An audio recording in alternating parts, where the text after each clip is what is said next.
Tonight we're going to dive into session 2 of Anodos Awakening the Vertical World. In the last session, we talked about how we all live in a story. We all live in a narrative, or in other words, a worldview. And we use the metaphor of a telescope, analogy of a telescope, to say, okay, our worldview contains many lenses. And that some of these lenses are very clarifying. They help us see the world as it actually is. But then some of these lenses are blinding, blurry, broken in some way. And then some of these lenses we actually don't assent to. They were never given to us. They were never something that we received and affirmed.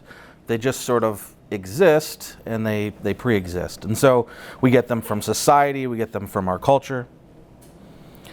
And the lens that we've gotten in our particular time, in our particular place, is the lens of postmodernism. And postmodernism, all the individual components that break it up, nominalism, materialism, things like this, logically end in chaotic relativism, right? So if you take postmodernism seriously, and the world you live in does, then that leads to a relativistic world that is definitionally meaningless. There is no up, there is no down, there is no right, no wrong, no good, no bad, no true, no false. It's just your subjective opinion versus everybody else's subjective opinion. And we talked about how this worldview is really incompatible at a fundamental level with Christianity. And that if we wanted to sort of live Christianity to its fullest or understand Christianity to its fullest, we needed to go backwards and reclaim the worldview of our ancient Christian ancestors. And so tonight, we are going to be taking the next step, which is to reclaim the vertical world. And the vertical world is the world of hierarchy, the world of meaning, the world of the good, the true, the beautiful, etc. First, looking back on our worldview conversation, one thing we talked about is like the benefits of having a worldview, whether your worldview is perfect or right or wrong, is that it gives you certainty. It helps you deal with situations that you're confronting. Right? If you don't have a worldview, then you can sort of feel fear. You can feel fear when you're confronted with something you haven't experienced before, or a sense of aimlessness, like I could go this way or I could go that way, and I don't know. But a worldview gives you clarity, and that's what makes it powerful. However, the worst part of a worldview is also that it gives you clarity, because we could have the wrong worldview, right? Moving really strong, really aggressively, really intentionally in the wrong direction is even worse than having no direction, right? And so we have to be very careful. If we're really confident in our postmodern worldview, that's going to have consequences. In other words, it ain't what you know that gets you in trouble, it's what you know for sure that just ain't so. This is a quote by author Richard Tarnas. Worldviews are not just views, they create worlds. In other words, the way you look at the world changes that world, and it changes you. We have to remember that these aren't just ideas floating around in space, that because you are an agent and you live in the arena, you're having an effect on the world that you live in. You're having an effect on yourself, of course, but also on others, your family members, the people closest to you, people in your church, the people in your community. And so these things that we sort of fail to address, fail to deal with, worldviews we fail to analyze, we have to understand that that's hurting people around us. A really brief story here. As you know, this is my least favorite part, talking about myself, but just to give context here. When it was about 2018, at the Art of Education, after about 8 or 9 years of a lot of really hard work, years that didn't go so well, struggles with employees and struggles with products and struggles with customers, all this kind of thing, but finally got to this point where things were going pretty well. We were doing pretty good. Looked like at the end of the year we were going to, make some money and do okay. And at this exact moment, we decided that we had this huge other adventure to go on. We had this other big hurdle that we had to pursue. And so I remember sitting down at the table with Jessica and with my chief academic officer, and we sort of said, like, look, we gotta, are we gonna make a decision? Are we gonna actually do this? And what we were deciding to do was to become an accredited college. And this was this huge technical lift.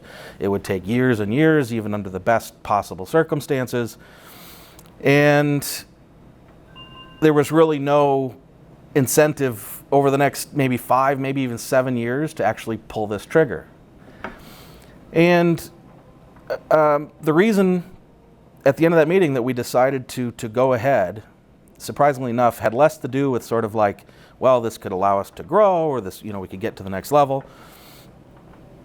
But the bigger reason seemed to be that we felt like the art of education had this purpose, this telos, meaning it was something, but more importantly, it was meant to be something, right? It was, when we started the company, we started with this problem.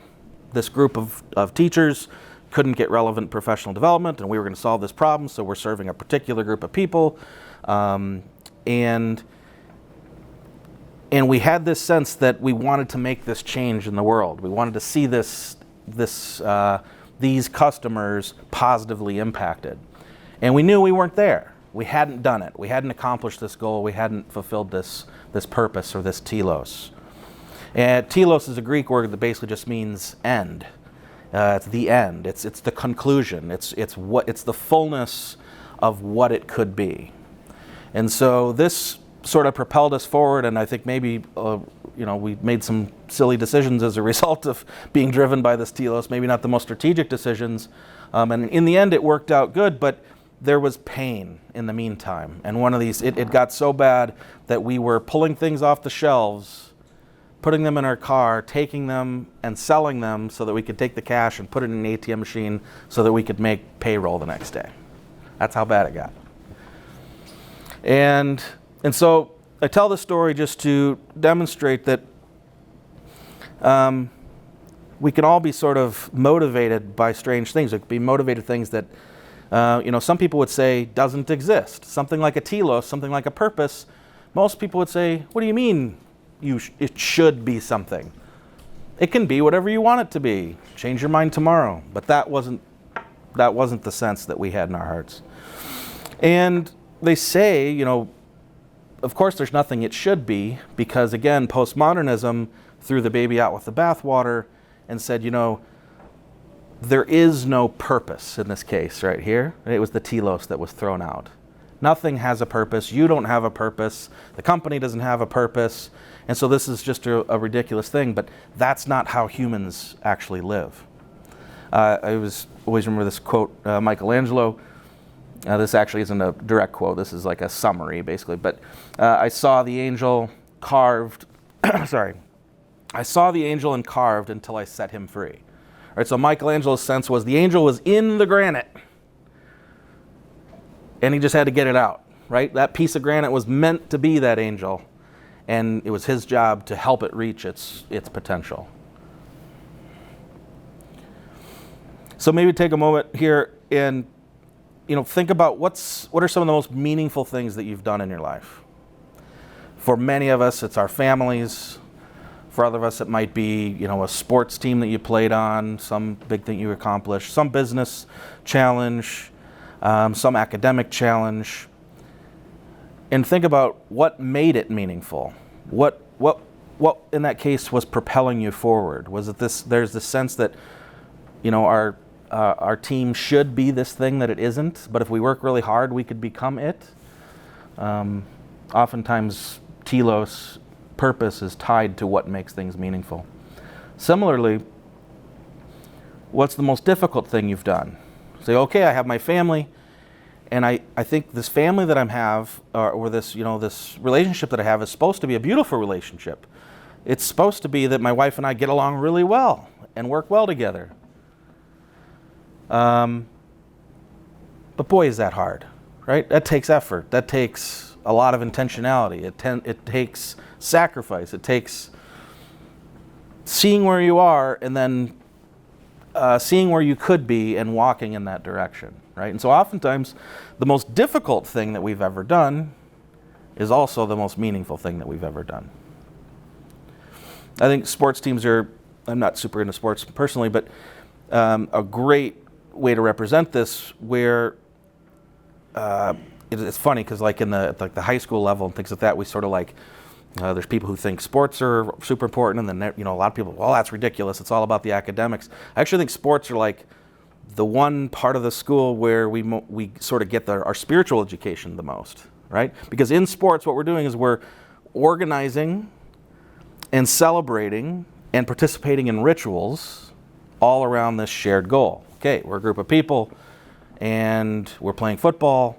And if we do this particular thing really well, and we throw that ball particularly well, and we move in this direction really quickly, and then we can accomplish this goal. And everybody on the field has the same goal. We all have the same purpose. And the team that we're playing against has the opposite goal.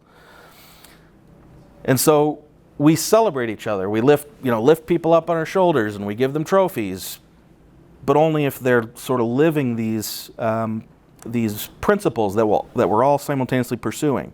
Victory, but also teamwork, trust, honor, hard work, things like this. And so it's really sort of a religious exercise at some level. And if you look closely, you can see that. And so in the first session, we talked about there's this horizontal world, the world of matter. And today we're talking about the world of what matters, right? There's the world that science deals with, and there's the world that religion deals with. The horizontal world, this flat horizontal world, material world, is meaningless, right?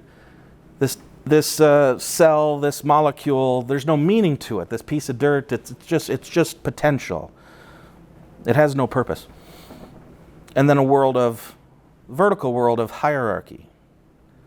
Things that are better, things that are worse, things that are good, bad, right, wrong, things that have meaning and things that don't, have less meaning, things of value, more value, and things of less value. The horizontal is tied to sort of the subjective world, my perspective versus yours. The vertical is tied to the objective world. There is something that's more good, there is something that's more true. The horizontal is the world of what it is, right? If we want to understand something in the horizontal world, we look through a microscope, we look through a telescope, we put it in a beaker, we run some tests. And in the vertical world, this is the world of what we ought. If we want to understand this world, we have to get into philosophy, we have to get into religion, we have to get into morality, we have to get into these types of things. And then, as we talked about before, this material world sort of has potential. It could be something. This object could do something, could be something, could provide some meaning to the world, but it isn't doing anything. Whereas the spiritual world sort of tells us what things could be, where things could go, what their purposes might be. And then the world of multiplicity versus unity. And this one's a little more complicated. We'll get into that a little bit later. But the reason that we need to reclaim the vertical world is so that our lives actually have meaning. And tonight, what I'd like to do, if we can get our heads wrapped around the vertical world, if we can leave this session saying this absolutely exists, then effectively what we've done is built a key that can open the door to the spiritual world. And that's where we need to be, because only through the spiritual world can we have true meaning. That isn't just a social construct that we're creating for ourselves. And so tonight I'm going to make 4 arguments as to why the vertical world is absolutely true. The first is the vertical world is inescapably human. Joseph Campbell in 1949 wrote the book A Hero with a Thousand Faces, and in this book he identified that humanity had been telling the same story over and over and over again, and there were hundreds, thousands of examples of telling this same story. And we tell it in all these different formats. You have old books that have this story, you have new movies that have this story, and the story is basically a story of a hero's journey. And what's amazing is that you can take all these stories and you can map them over this same basic framework. And I'll just walk through that briefly here. First, we start in the ordinary world. We start at home where we're comfortable. Nobody judges us. and then we're called to an adventure. Somebody says, hey, you should come with me. Let's do this great thing. Let's change the world. Let's save the princess, whatever it is. And initially, no, I'm pretty comfortable where I'm at. I don't need to go anywhere. And then our hero meets with a mentor, meets with an advisor, somebody who's a sage who calls them out. The hero decides to leave. They decide to cross the threshold. Once they cross the threshold, they immediately start facing tests and trials, enemies, right? Things that stand in the way of accomplishing this goal that they set out to accomplish. And then eventually they reach the supreme ordeal. They reach the biggest enemy. They reach the dragon that has to be defeated in order to get the gold or get the reward, get the elixir, whatever it is. And then they take their road back. They're changed in some meaningful way. And they bring what they got from this supreme ordeal back to the original world that they started in, right? You can immediately begin to start mapping this onto stories like Lord of the Rings or Harry Potter or Star Wars or whatever your preferred entertainment source is. But what's really amazing is that this hero's journey can also be beautifully mapped onto biblical principles. And we won't go into this right now. This is a little bit too in-depth for this session, but we'll get to it later, probably in the 5th session, I think. But this hero's journey isn't just in pop culture, stories that we like to read. It's also in Scripture. It's all throughout Scripture. Last time Pastor Steve walked us through the story of Jacob, which I just added here to save some time. But needless to say, from Abraham and Noah to the apostles and Paul, this hero's journey is repeated over and over and over throughout Scripture.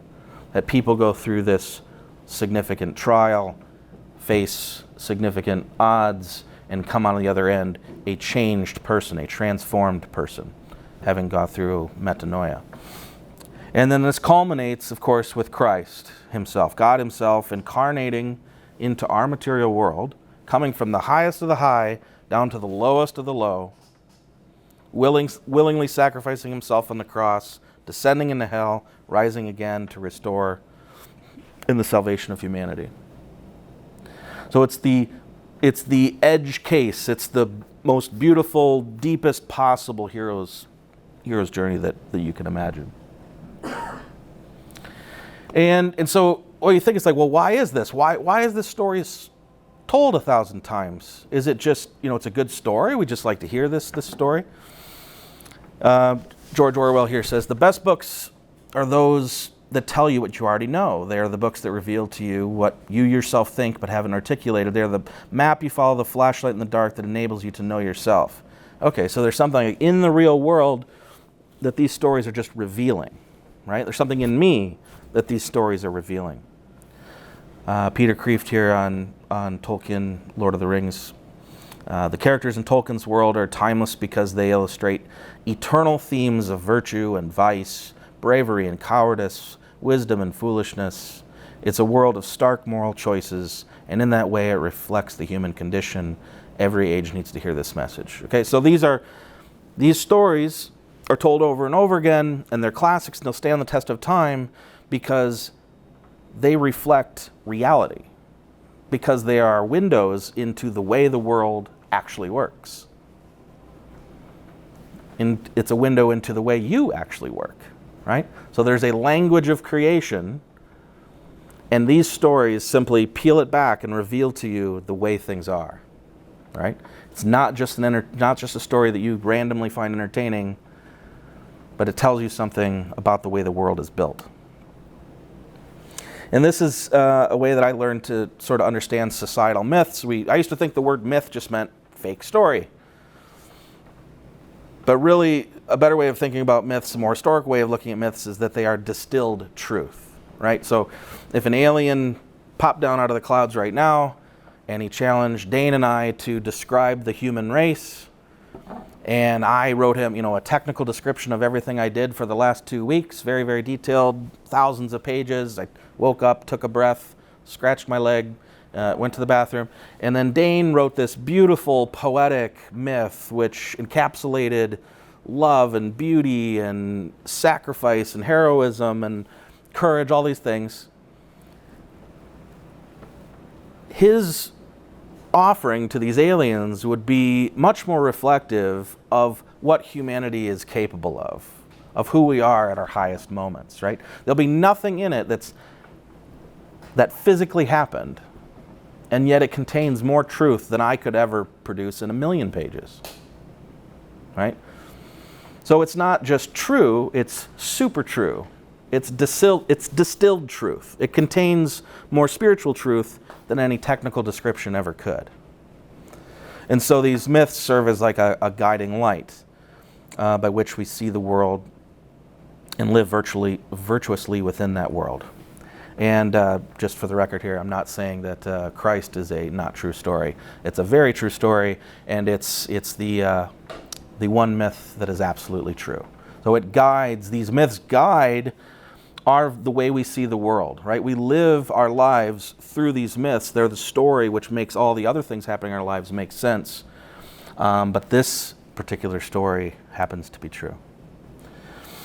And so Joseph Campbell said, "What I think a good life is one hero's journey after another. Over and over again, you're called to the realm of adventure. You are called to new horizons." So, to me, what is an adventure? It's saying that there's something out there that's worth obtaining. There's something transcendent above where I am now that gives me reason to leave the comfort of my home and take a step forward, right? It's a spiritual claim. It's a vertical claim. It's a claim that there are things that are better and versus things that are worse.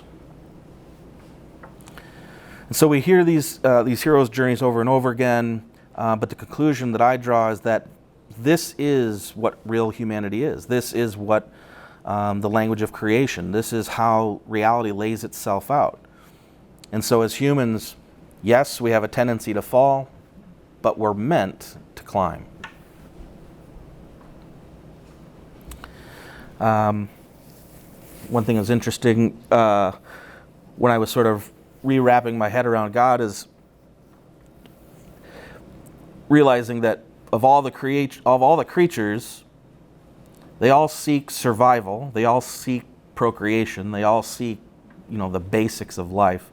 But humans alone seek the transcendent. We seek things that are beyond the visible world. Which is really interesting because are there any other examples of creatures that seek things that don't exist, right? So at this point in my life, I was not a Christian, not a believer, didn't understand God. That's a really interesting question. So that you're saying that every creature in existence only searches for things that exist, but then this one pursues something that doesn't exist? That doesn't seem very likely, right? If you're imagining things from just a technical, mechanical worldview, that seems rather inconsistent. So why is it that humans are the only creatures who can seemingly fail to live up to their station? Or as Mark Twain again put it, man is the only animal that blushes or needs to. And so the vertical world reflects part of who we are. It's inescapable. It's not something we can decide to not be, something we can decide to not do. It's built into our very DNA. Next, I'd like to talk about why the vertical world is pragmatically true.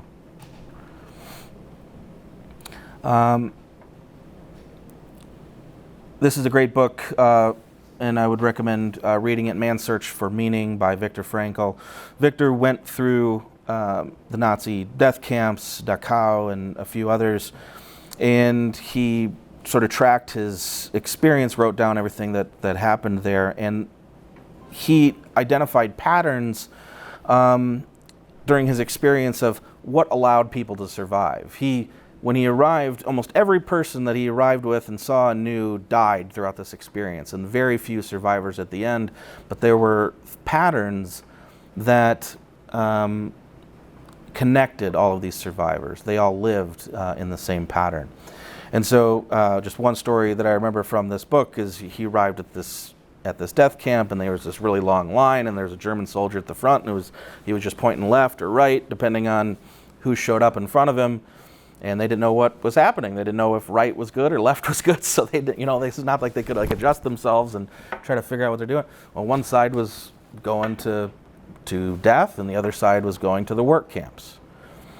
And so, they were losing 50% right out of the gate, or whatever that percent was. But what Victor identified was that in these worst possible scenarios of starvation, scenarios of malnutrition and being worked to death and having your life threatened at every single moment, that there were only a few things that would keep people alive. And what he noticed was that, for instance, faith, hope. Let me start with love. There was people around him that the reason that they were staying alive, despite having every excuse to die, was that they had a loved one. They had a wife that had gotten sent to the nearby camp, right? And they knew that they needed to survive so that they could stay alive and save their loved one. And so they're on the edge of death, and they have this purpose. They have this love that is driving them forward. And then word comes out that everybody in that other camp was killed, right? Or that their person in particular didn't make it. And the next day, that person would smoke their last cigarette and never wake up again. And he saw this over and over and over again. Same with faith and hope. There were people that lost their faith in God. And the night before, they're telling somebody, I just don't think it's true anymore. I just think it's all a ruse. And the next day, smoke their last cigarette and die. Or they had hope that they were going to be saved. Yep, on December 25th of this year, I know the Americans are going to show up and release us all from our chains. Didn't happen. And the next day, they'd smoke their last cigarette and die. And for Victor himself, it was purpose. He identified this in others and in himself, that he had this vision of sharing this manuscript that he had been working on. He was a college student. He was putting together this research, and he thought it was going to change the world. He thought it was going to have some positive impact on the world. And because he had that vision, because he said, I'm committed to making this happen, and I'm here for a while, and I'm suffering for a while, but eventually I'm going to get out, and I'm going to get this thing published, and I'm going to make a difference in the world. That was enough to prevent him from lighting his last cigarette and dying. And then after, if you read more of his work that sort of came after Man's Search of Meaning, there's a bunch of studies that were done of people who went through the Holocaust, and the thing that blew my mind when I heard it was that a tremendous number of the survivors polled after the fact said that if they had an opportunity to avoid it, they wouldn't have. That it was so formative in their life that it had such an effect on them, whether it would be like an appreciation for life or a true faith in God or whatever it was, that it so changed them that even though it was the hardest thing that they ever went through and lost more than you could possibly imagine, that they weren't willing to say that they regretted it. We're so far removed from that where we live in our time and place that it's to me a moment of reflection to think about. It's an opportunity to see when you push, it's an edge case where humanity's pushed to this very edge. What are the things that actually matter in that moment? And so another question for you is, what's the most transformative thing you've done? All right, so we talked about what's the most meaningful thing. We talked about what's the most difficult thing. What I think is also interesting is that it's probably the most transformative thing you've ever done, right? The thing that changed you.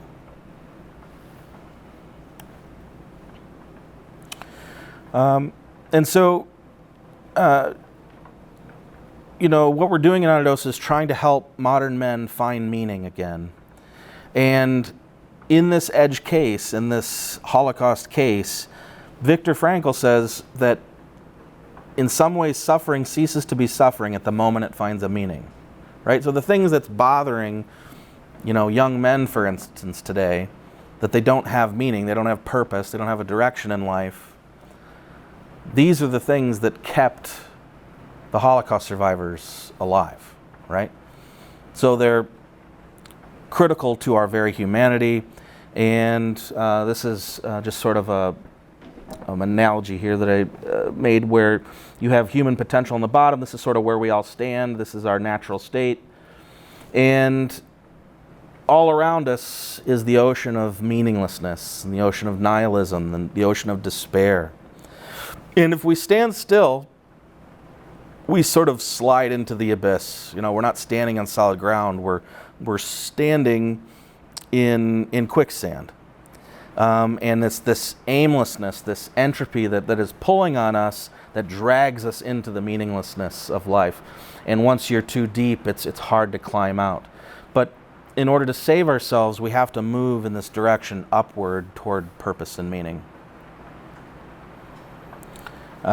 This is a quick thing. Why entropy? Why is it that when we stand, because I think a lot of people want to stand still. Why is it that we can't stand still?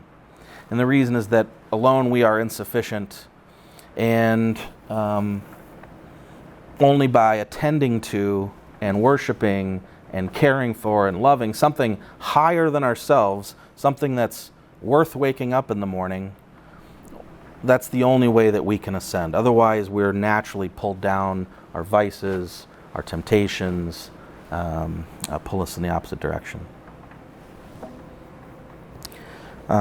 This is a quote by Dr. Ian McGilchrist. For anybody who's interested in some of the issues with the modern world, he does a really good job of, he talks a lot about right brain versus left brain, that we're sort of living exclusively in this left brain world, and in this left brain world, we prove things to ourselves only through facts and figures and information, but we've sort of blinded ourselves from the other half of our brains, from the spiritual half, from the creative half.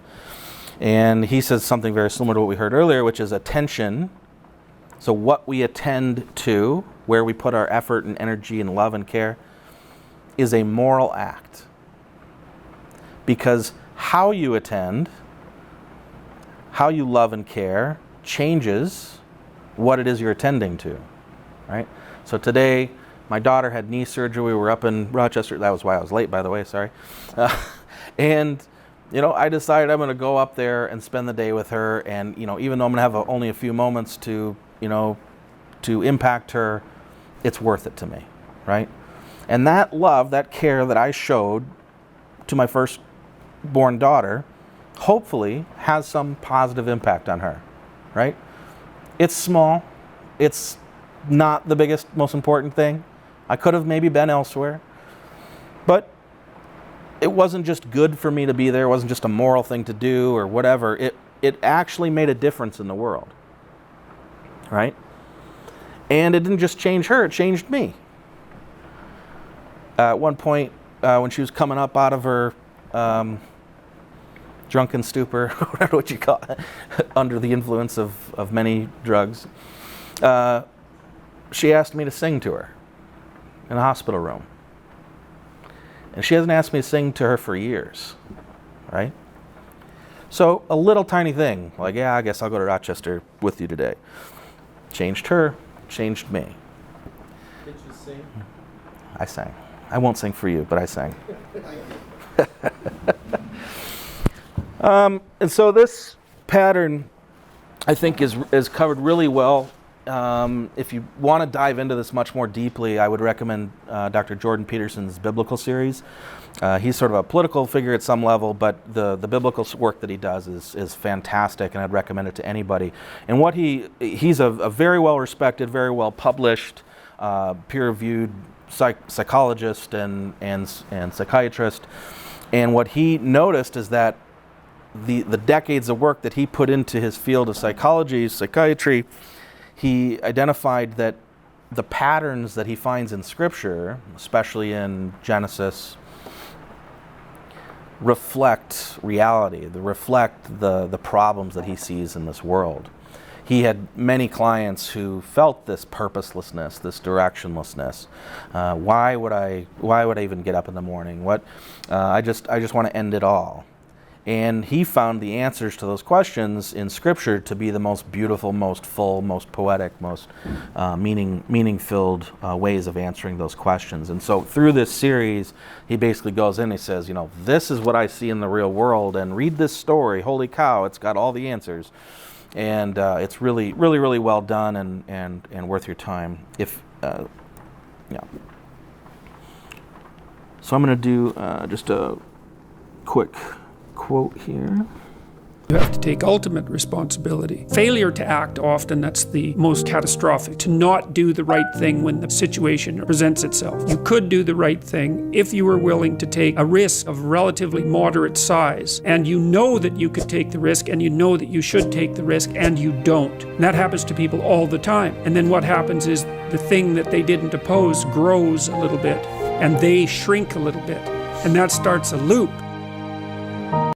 So Jordan identifies responsibility as this driving force, that because we don't see meaning in the world, that there's nothing that we should do, that we end up taking advantage of that and doing nothing, right? But if you start to see the world back through a lens of responsibility, like actually there are things that you should do. Actually, you are obligated spiritually to move in a particular direction. Right? Actually, you do owe something to the people that live around you, and maybe even to the businesses that are around you, right? Or the marble, the granite around you. And that if you start to see the world through this lens of responsibility, not only does it make the world better, but it makes you better, right? The guy that now couldn't get up in the morning now has a reason to get up in the morning, a reason to move forward. And if you fail to live in this pattern, the things that you're running from, the things that you're putting off, they don't go away. They get worse. And we've all been there, right? It's one thing I've seen just like countless times as I get older is like the thing that I'm like, I'll take care of that tomorrow. It almost always gets worse the next day. Like, oh, it rained, whatever. I was supposed to put this piece of equipment away and I didn't, and then it rained, and now, this happened, right? Now I got to vacuum out the whatever. Now I got to clean the water out of the. So, and this is tied to entropy too, but that's another topic. So, Cain is one of the stories that gets told over and over again. Cain and Abel, verse Genesis 4:7. If you, Cain, do well, will you not be accepted? And if you do not do well, sin is crouching at the door. Its desire is contrary to you, but you must rule over it. Right. So this proactive calling out to say, hey, there is a thing that you should be doing, and if you do that thing, good things will happen, but if you don't do that thing, bad things will happen. Oops. One of the chapters in my books is focused on putting your house in order. It's like, well, how do you start? Make your bed. Look around and see what bugs you in your room. Just look. It's like, okay, I'm in my room. Do I like this room? No, it bugs me. Okay, why? Well, the paint's peeling there, and it's dusty there, and the carpet's dirty, and that corner's kind of ugly, and the light there isn't very good, and my clothes closet's a mess, so I don't even like to open it. Okay, that's a lot of problems. That's a lot of opportunity. Pick something and fix it. Pick a problem. Pick a solution to it that you know would help, that you could do, that you would do. I've been in here for 10 years, and I've never cleaned it up. It's like, well, obviously that's too big a dragon for you. Would you clean one drawer? Yeah, so Find after out. we establish that there is things that are better and things that are worse, it might be better to have a clean room or whatever. The next problem is we don't want to take any forward progress, right? And so going back to that hero's journey, our home is comfortable, right? But we have to, if you have this sense of responsibility, that's finally good enough reason to take a step out the door, right? If you're not obligated to the world around you, then you might as well just stay at home. But this sense of responsibility, and so what he's saying is, you don't have to start by slaying the dragon. You can start small. These small, repeatable virtues are what wins in the end. And I should point out here, I'm not attempting to promote a prosperity gospel. In fact, far from it. When we're talking about, you do good things and good things happen, this isn't necessarily a one-to-one, like, hey, if you do this, you'll be successful with women, or if you do that, you'll be successful with money. That's not what we're talking about here. We're talking about meaning. We're talking about spiritual treasures, right? So Matthew 6:20 here, lay up for yourself treasures in heaven, which are neither moth nor rust destroys, and where thieves do not break in and steal. For where your treasure is, there your heart will be also. What Jordan points out in this series many times is that it's not optional to live your life without a purpose. It's not the fact that we don't have purposes, that we don't have priorities. It's that our priorities are horrible. They're too low, right? Another way of saying this is we all worship something, right? We all have something at the top of our spiritual priority list. For many of us, it might be comfort, or it might be greed, or it might be sloth, it might be gluttony. And so it's not that we aren't being pulled in a particular direction, it's just that the direction we're being pulled in is disastrous. Right? And so it's important to know that you are moving in a direction. Nobody's stationary, but the direction in which you move really matters. So I want to take what we're starting to do now is to build a new worldview, to build a new map, a new narrative, a new story to live in. And the modern world gave us one simple piece of this, and we can take this piece and we can build onto it. We can add on and turn it into something that's more clarifying, that helps us understand the way the world actually works. And so the postmodern world gave us this horizontal world. We all have a sense of physical objects and our bodies and the material world around us. And we added the vertical world, the world of what's meaning. And what I'd like to do is combine these into a new sort of metaphor here of the holy mountain. And so you might have got the sense that, hey, this matter thing is really of no use. This is actually bad. The red part's good and the black part's bad. The horizontal's bad and the vertical's good. And that's not the case. And what we find in Christianity is that these two worlds are deeply intertwined, right? They are synergistic. They support one another. One's the inhale, the other's the exhale. And so these two parts come together in the mountain to say there is a highest possible thing. There is a most good, which is God at the top.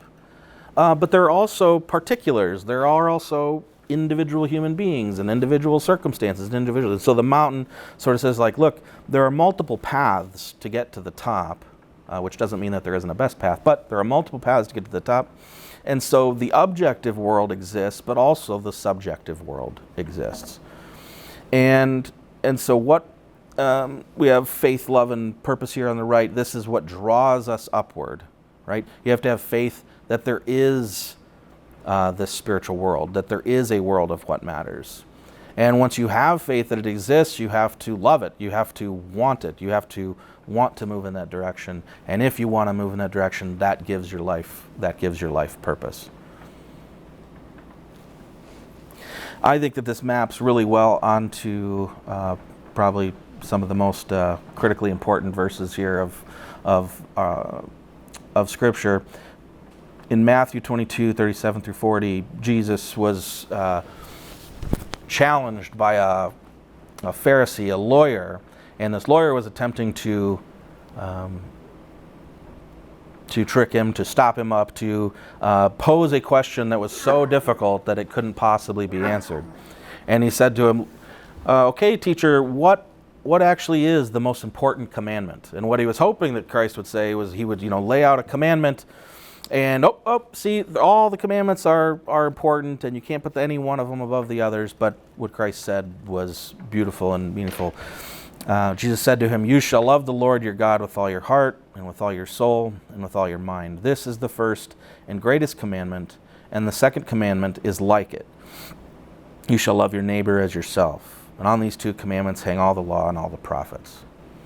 And so, to me, I used to understand this sort of like love God as almost, it's like the jealousy thing, right?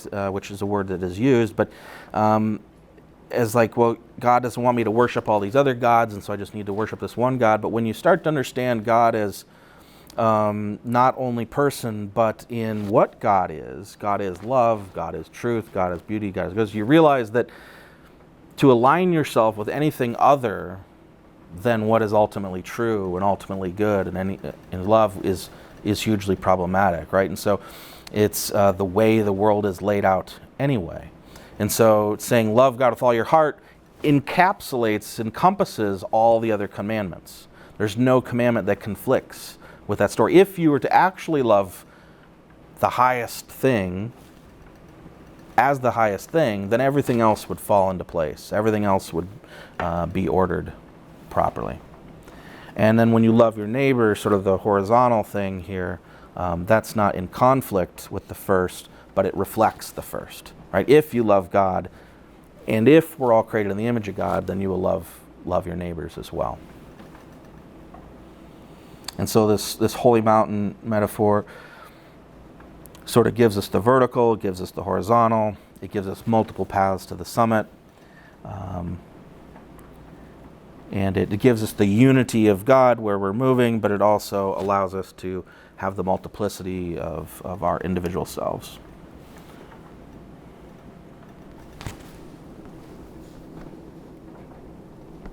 When it says in the Old Testament, worship no other gods than me, the implication I offer is that we are a species that worships, and if you do not access the divine, you will worship the mundial, you will worship the profane, you will worship your own identity, you will worship your belongings, you will worship the template laid before you by a culture that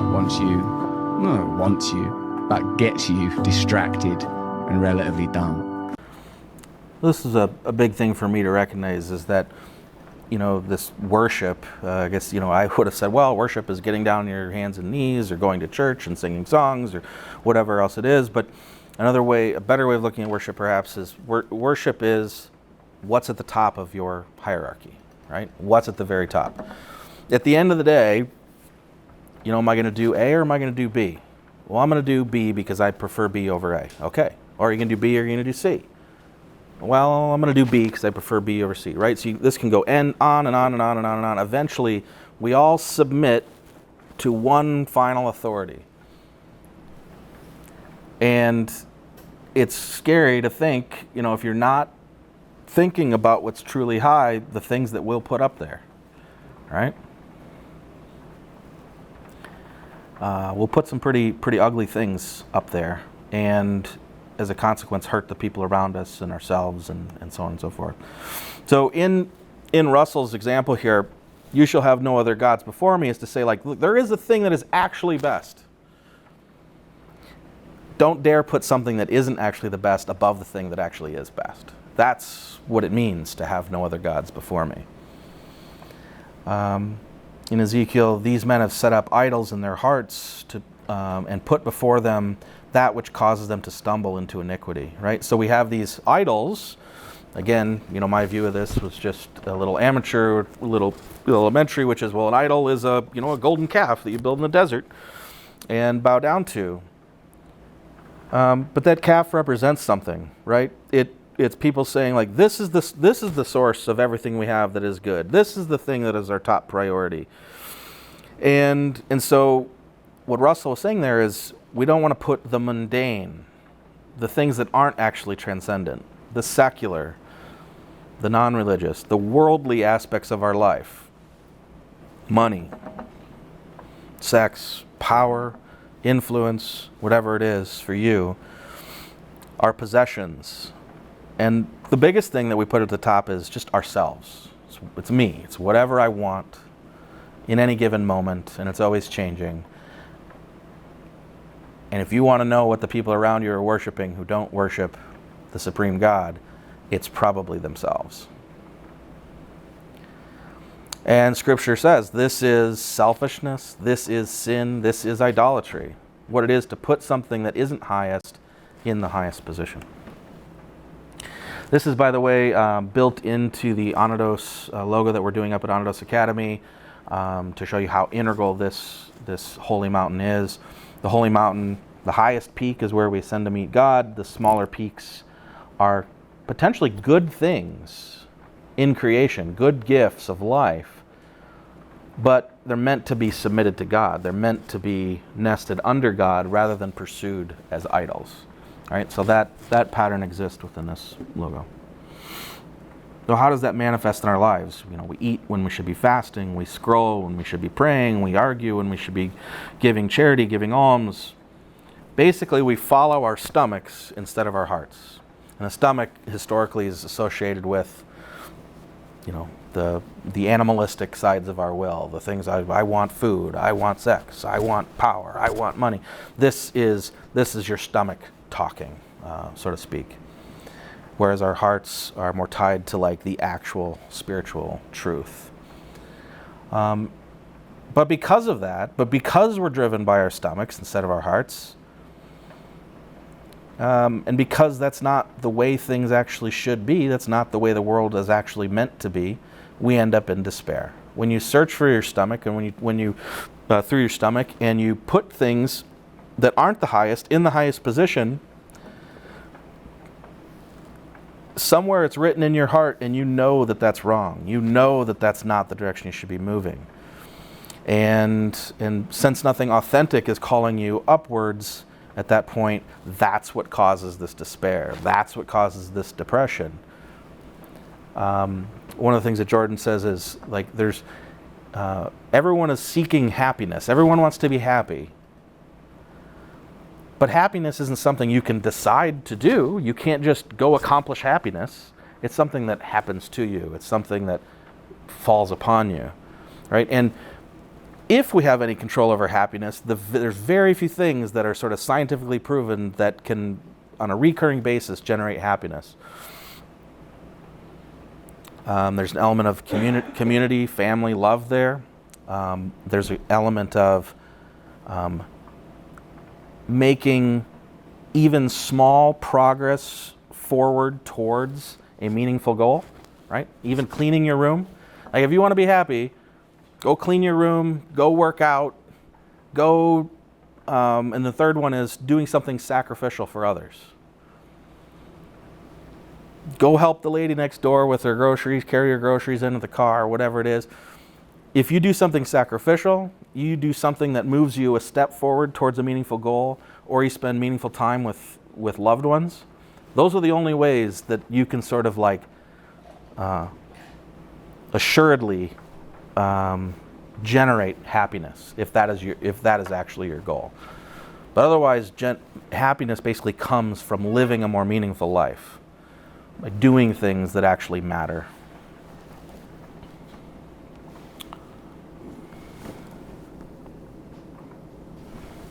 Wake up. We have a moral burden to bear, and that's the adventure of our life. That's the other thing.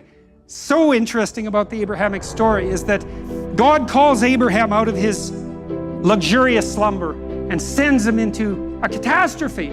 Tyranny, starvation, war, brutal. But he has the adventure of his life. You might say, well, it's the adventure of your life that justifies the catastrophe of your life. It's not some simple-minded, juvenile hedonism or desire for comfort. That's not what we're built for. We're built for the adventure of our lives. And where do you find that? You find that in orienting yourself to the highest possible good in all ways and speaking the truth forthrightly along that pathway. And so, basically what he's saying is wherever you're casting your eyes now is not high enough. Keep casting it higher. Now, I think it's really easy to translate that into some financial metric or something like that. But really it's attempting to live this more meaningful life, right? Doing things that are meaningful to yourself, meaningful to others, etc. And by taking this responsibility to say, like, look, we're all going to be facing horrible things in our lives. We're going to face suffering, illness, death. And the only way to redeem that is to live a life that justifies that suffering, right? To, at the end of the day, sitting there suffering, be like, I loved good, and I did good, and whatever else it is. So that's what he's trying to say there, is you have to cast your eyes high enough to compensate for the suffering that is in reality. And then obviously the highest that we could possibly cast that vision all the way to the top is to God. St. Augustine here, to fall in love with God is the greatest romance, to seek him the greatest adventure, to find him the greatest human achievement. And so I think we can see that the vertical world, just to live what we consider to be a good life, to the best way to get there is to say that, I'm not just an atomistic individual going through life doing whatever the heck I want, but rather that you have relationships, that you have responsibilities within those relationships, and that sense of obligation is not a burden, but a beautiful benefit, right? It's what makes life worth living. And if you live in this way, that you will live a more meaningful life, that things will lay out better for you. That doesn't mean that everything's going to go good. That doesn't mean that you're not going to get sick and you're not going to die, because you all will.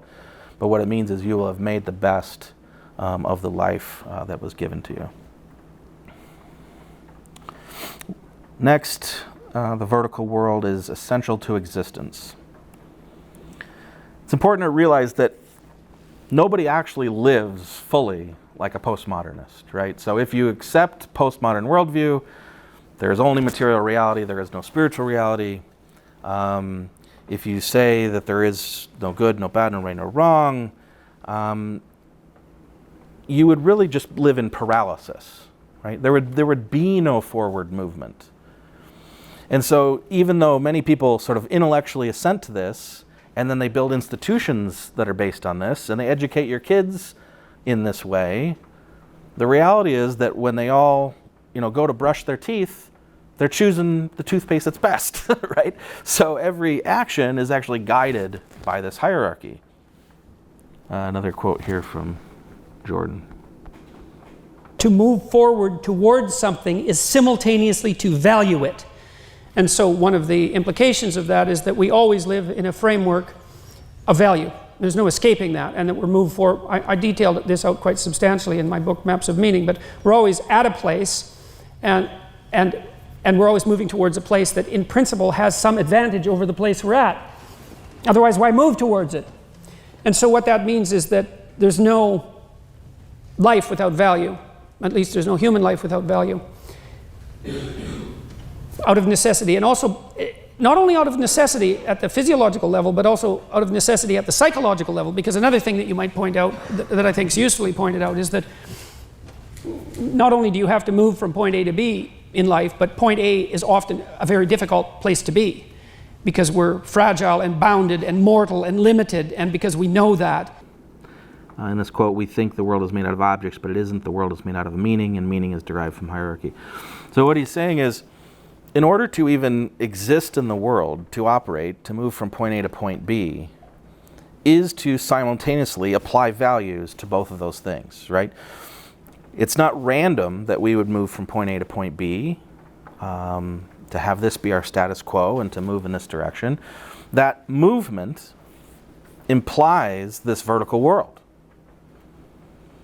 And if there is no vertical world, then that movement is essentially impossible, right? We're all moving from bad to better. We're all moving from good to better.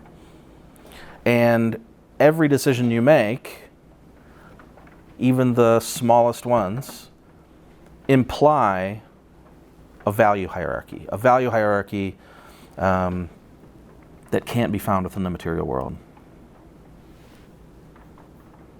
The fact that the world lays itself out as ordered, as pattern, inevitably, that there is no way around it. You cannot avoid the order of the world because in order for you to even perceive anything, it has to have an identity, it has to have a hierarchy, has to have a margin, has to have all these things. It's all there in every act of perception. Exactly. And so in every act of perception. And so it's that. So every act of perception presumes a value hierarchy. Exactly. You can't avoid it. And so it's not like an act of faith in the sense that I at the outset think the world is nihilistic and chaotic. It's like, no, I don't. I think that, on the contrary, I think that you could say it in a religious way, that the love of God holds the world together, and it's inevitable that things are held together by these patterns of being that are always aiming towards the good, even in the very identity of whatever it is that you're encountering. So this is some very difficult language, very esoteric language, but what Jonathan is basically saying here is that in order not even to move through the world from point A to point B, but to even perceive the world, to comprehend the world, requires a values hierarchy. And what he means by that is, for instance, in this room, there is an infinite number of details that you could choose to focus on. And in fact, even in this table, there's an infinite amount of details you could focus. You could spend your entire life studying this table. You could bring out the microscopes. You could break it into more pieces. You could analyze this cell and describe that molecule, and it would be endless. And in fact, when I place my hand on this table, molecules from my hand are going into the table, and molecules from the table are going into my hand. And so if you're analyzing on like a detailed enough basis, you'd actually not be able to differentiate between Derek and the table, right? But for us, it's very easy to differentiate between those things, and that's because we're analyzing everything through meaning, through a value hierarchy. We're able to differentiate between Derek and the table because of the purpose that Derek operates under and the purpose the table operates under. So if you see a stone in the forest and it's just the right size that you could sit on and rest as you're making your way through the woods, when you sit on it, it is a chair. It just became a chair because meaningfully that's the way that it's being utilized. So it gets a little very complicated, it's a little philosophical, but basically the act of perception, even the act of moving through the world, requires you to assign values to things as you even perceive them. This is just sort of what that looks like. I guess there are, we see this infinite array of things out in front of us. We're able to identify individual things, and we identify those things in contrast to the things around it based on its value hierarchy. I value it for this reason. It's important to me in this moment. It helps me fulfill my purpose. Therefore, it is a thing, and I can perceive it. And so the vertical world is not just pragmatically true, but it's essential to our existence. To even exist within the world, we have to be operating on this values-based level. That's the third argument. And then finally, and this one's very short because we've already covered it in many different ways, but just to give sort of a scary hypothetical here, somebody claims that in order to optimize the survivability of the human race, it is important for us to systematically sacrifice the lowest tier of society so that their organs can be used and as needed for organ transplants for the highest tier of society, and doing so will enhance our societal progress and long-term human flourishing. The scary part is that science has no ability to say whether that's right or wrong. Right? So we look at it from a scientific perspective. Well, yeah, technically that's true. Actually, there would be more humans alive if we did this, and we'd be more productive or whatever else it is. But there's no value that science can place on it other than a technical description of whether this is possible or impossible, or what would happen if you did it versus didn't have it, right? And so if we're left with only the tools of the modern world, if we're left with only the tools of science and tools of postmodernism, we actually can't say that this is objectively wrong. It might be our opinion that it's wrong. We might agree and all vote and decide that it's wrong. But if we decided in the other direction that it was actually good, well, then it would be good, as far as good actually exists.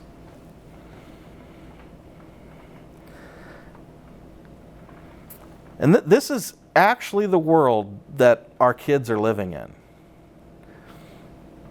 You know, this is why we focus a lot on like democracy, like, well, we're going to vote, and you know, whatever happens with the vote, then that's just the way it is. Because we're determining right and wrong based off of what's popular, right? Not to dismantle democracy or anything like that. I'm just pointing out. So, this is obviously not the claim of Christianity. The most important parts of our life, these are things that truly exist, but they're not part of the material world. They're beyond the scope of science and the postmodern worldview, but they're firmly within reality. And if you don't live like they're in reality, then everything falls apart. And we do truly horrific things. And so this is the contrast. We shared this in the last session, but how stark of a contrast. It couldn't be more stark, right? If goodness, truth, and beauty are just social constructs, then why wouldn't we just have ugly architecture? And why wouldn't we just kill all the babies in the womb? And why wouldn't we just go to war and take the resources? There is no way that things should be. There is no angel in the marble. There is no telos for the company. There is no higher purpose for you.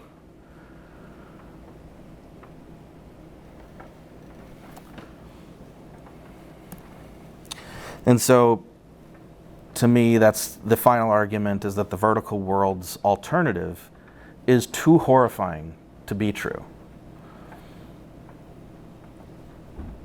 Vertical world is inescapably human. It's inescapably human. It's written on the human heart. It doesn't matter what stories we try to tell. We end up telling the same stories. We all end up living in the same pattern. The vertical world is pragmatically true.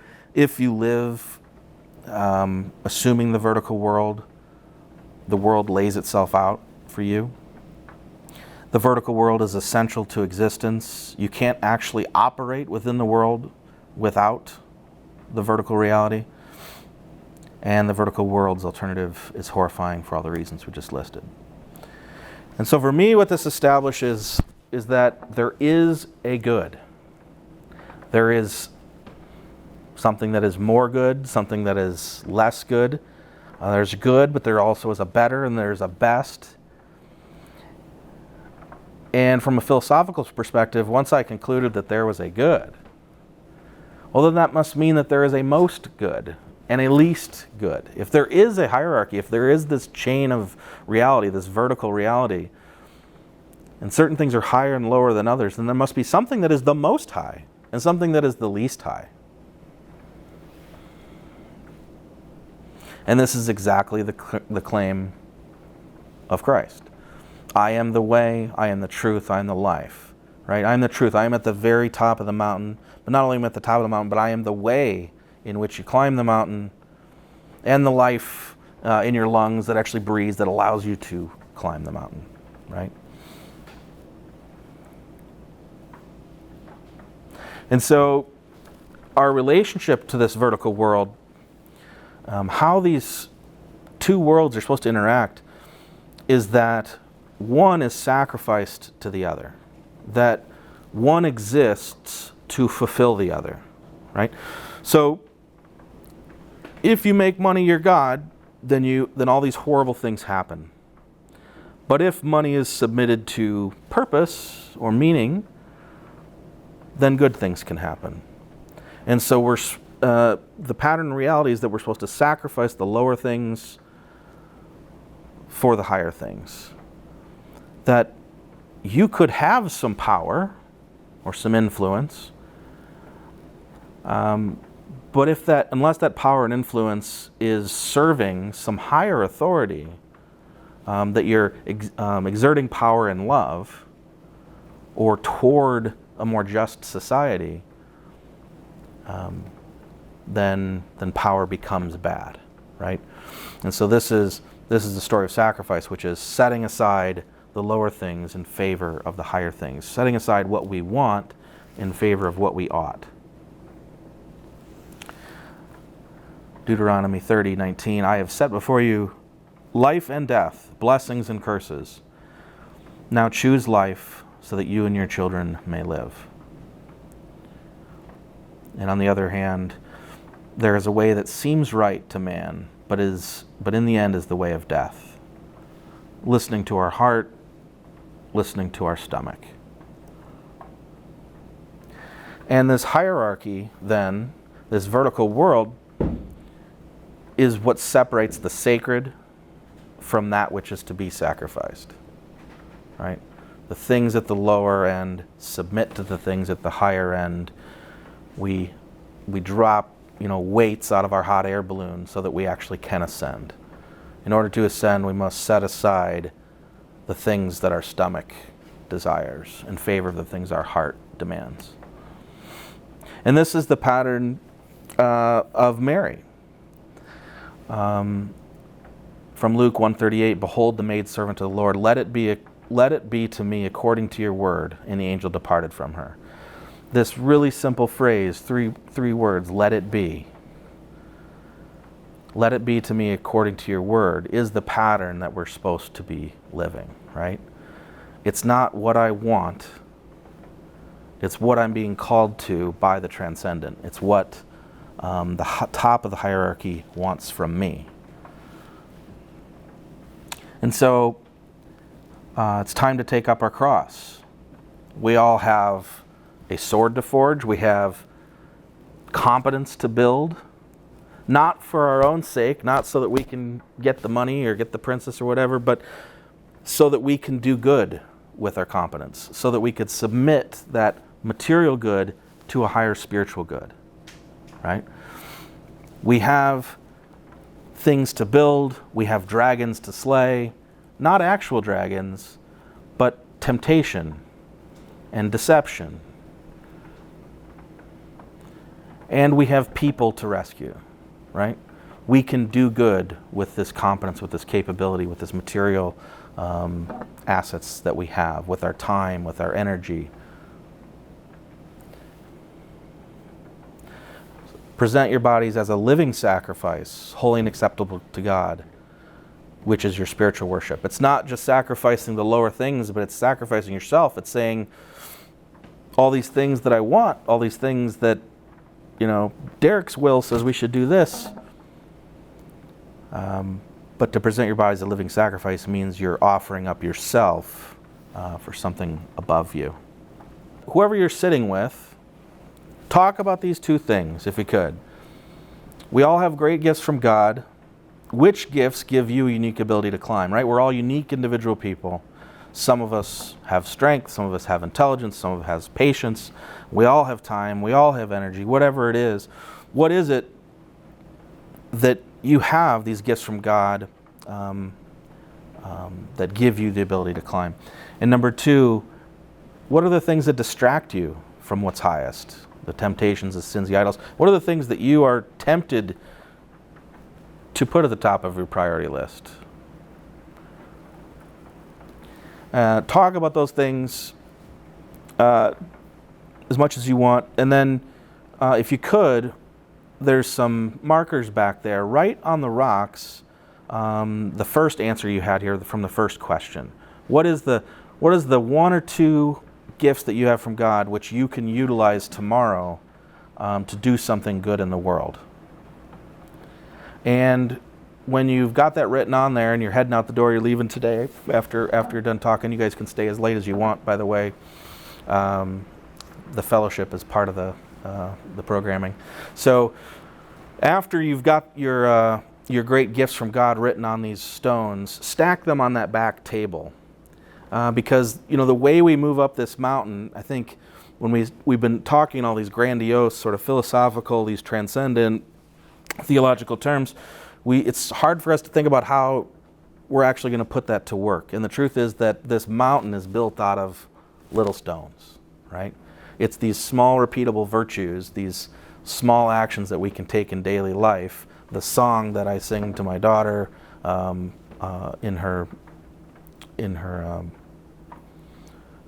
hospital bed, things like that, that we actually get an opportunity to impact. So thank you all. One last thing, this is an example of what we're doing at Anodos Academy with the homeschool group. We're teaching basically the same lesson that we taught tonight, but trying to teach that to, like, 3rd through 8th graders. What does that actually look like, right? So this is a ladder we set up, and we said, put God at the top. Think about how you might share these ideas with your children, with your family, etc. So, thank you, and we'll see you soon.